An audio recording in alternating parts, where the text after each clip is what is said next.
नमस्कार, मैं सारिका तिवारी पढ़ाई से लड़ाई चैनल में आपका स्वागत है।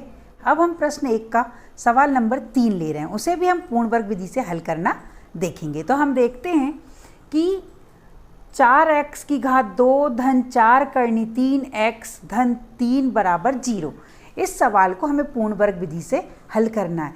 पर हमारा सवाल हमसे कह रहा है कि हम सवाल को जब भी हल करें जब इसके मूलों का अस्तित्व हो।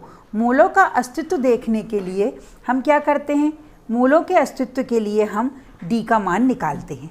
d का मान यदि 0 से बड़ा या उसके बराबर आता है तो मूलों का अस्तित्व होता है। d का मान 0 या 0 से बड़ा आता है तो समीकरण के मूलों का अस्तित्व होता है। तो d का मान निकालने के लिए सबसे पहले हम समीकरण का मानक रूप से तुलना करें। मानक रूप ax की घात 2 धन bx धन c बराबर 0।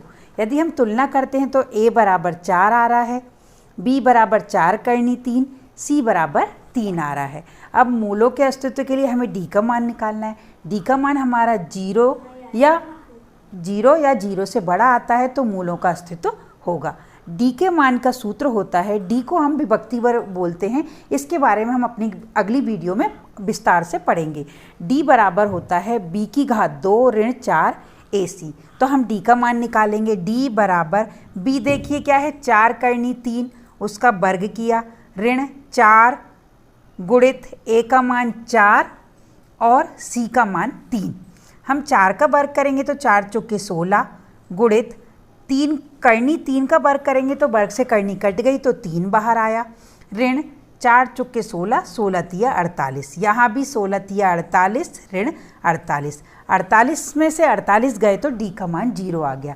d का मान 0 आया अर्थात हमारे मूलों का अस्तित्व है। अब मूलों का अस्तित्व है तो हम इस समीकरण को पूर्ण वर्ग विधि से सॉल्व करेंगे। पूर्ण वर्ग विधि से सवाल को हल करने के लिए सबसे पहले हम एक्स स्क्वायर का जो गुणांक है 4, उससे हम समीकरण के दोनों पक्षों में भाग दे देंगे।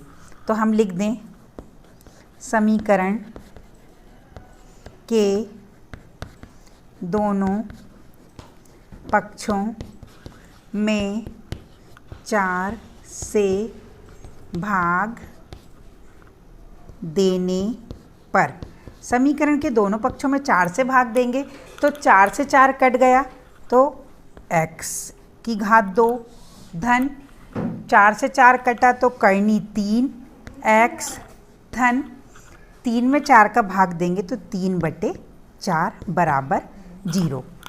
पूर्ण वर्ग विधि के लिए सबसे पहले हम x की घात 2 के गुणांक को अकेला करते हैं, उसके लिए हमने उसके गुणांक से समीकरण के दोनों पक्ष में भाग दिया।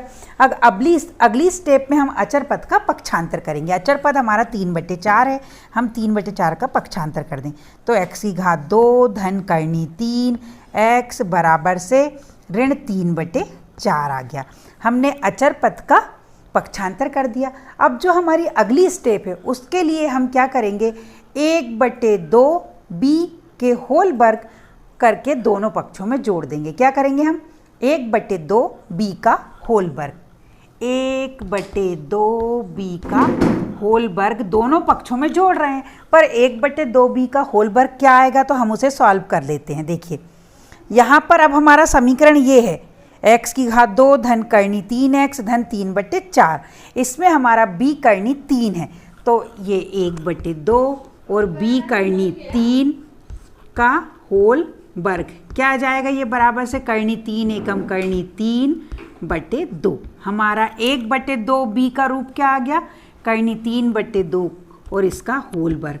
हम इसको दोनों पक्षों में जोड़ देंगे। लिख दें यहाँ पर, दोनों पक्षों में जोड़ने पर 1/2 b का होल वर्ग दोनों पक्षों में जोड़ने पर 1/2 b का हमने होल वर्ग किया तो वो क्या आया, करनी 3/2 का होल वर्ग। हम दोनों पक्षों में जोड़ दें तो क्या आएगा, x की घात 2 धन करनी 3 x धन करनी 3/2 का होल वर्ग। हमने इधर लेफ्ट में भी जोड़ा, अब राइट में भी जोड़ें।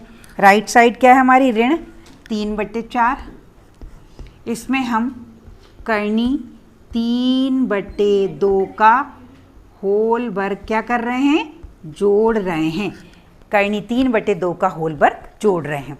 अब देखिए हमारी स्टेप क्या आएगी। यदि आप देखें लेफ्ट में तो देखिए x की घात 2 यानी a की घात 2 धन 2ab धन b का वर्ग, ये हमारा सर्व समीकरण a धन b के होल वर्ग जैसा बन रहा है। तो हम इसमें यदि सर्व समीकरण लगा दें तो हम इसे a धन b का होल वर्ग के रूप में लिख सकते हैं। a हमारे पहले वाली संख्या x और b हमारा करनी 3/2 और उसका हम वो होल वर्क कर लें। यदि आपको इस प्रकार से नहीं आता है तो हम सरल रूप में बच्चों को समझने के लिए क्या कर सकते हैं, ये 3 है, देखिए 1 2 और ये 3, हम तीनों में से एक एक संख्या ले लें या चिन्ह ले लें, तीनों में से एक एक को लेंगे। हमने पहले वाले में से क्या लिया, x लिया, दूसरे वाले में से हमने चिन्ह ले लिया धन का, और तीसरे वाले में हमने करनी 3/2 संख्या ले ली और हमने उसका वर्ग कर लिया। तो इस प्रकार भी हम a धन b का होल वर्ग हम कर सकते हैं। हमने इसे वर्ग के रूप में बदल लिया। बराबर से यहाँ पर देखिए ऋण 3/4 धन करनी 3 का वर्ग करेंगे तो वर्ग से करनी कट गई, 3 का वर्ग करा, करनी 3 का वर्ग किया तो करनी कट गई वर्ग से, तो 3 बाहर आया, और 2 का वर्ग किया तो 4।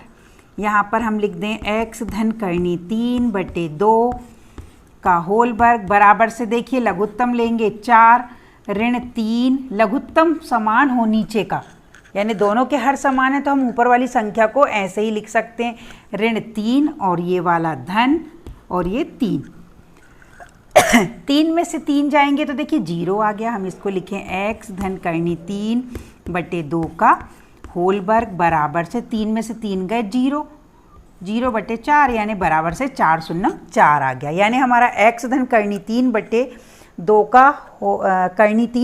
का होल वर्ग बराबर से 0 आ गया है। अब हम वर्ग हटाने के लिए दोनों पक्षों में वर्गमूल ले लें।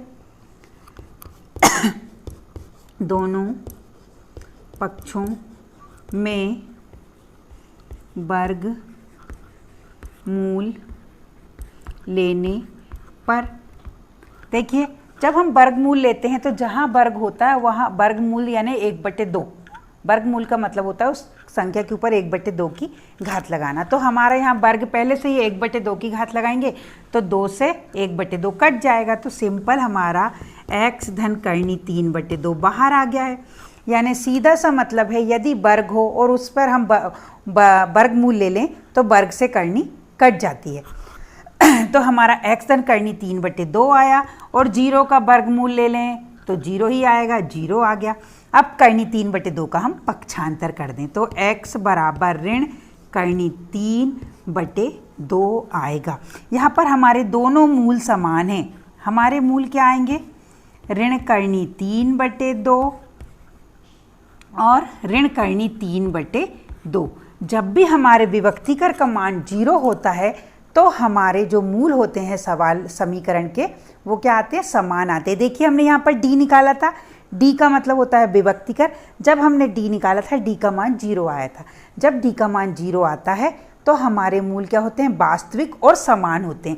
इसलिए हम d का मान 0 था, इसलिए हमारे दोनों मूल समान आए। हमारे मूल क्या है, ऋण करनी 3/2 ऋण करनी 3/2। यहाँ पर हम लिखेंगे ऋण करनी 3/2। इस प्रकार हमने प्रश्न नंबर 1 के सवाल नंबर 3 को पूर्ण वर्ग विधि से हल किया। यदि आपको मेरा वीडियो अच्छा लगा हो तो इसे लाइक और शेयर जरूर करें तथा मेरे चैनल को सब्सक्राइब जरूर करें।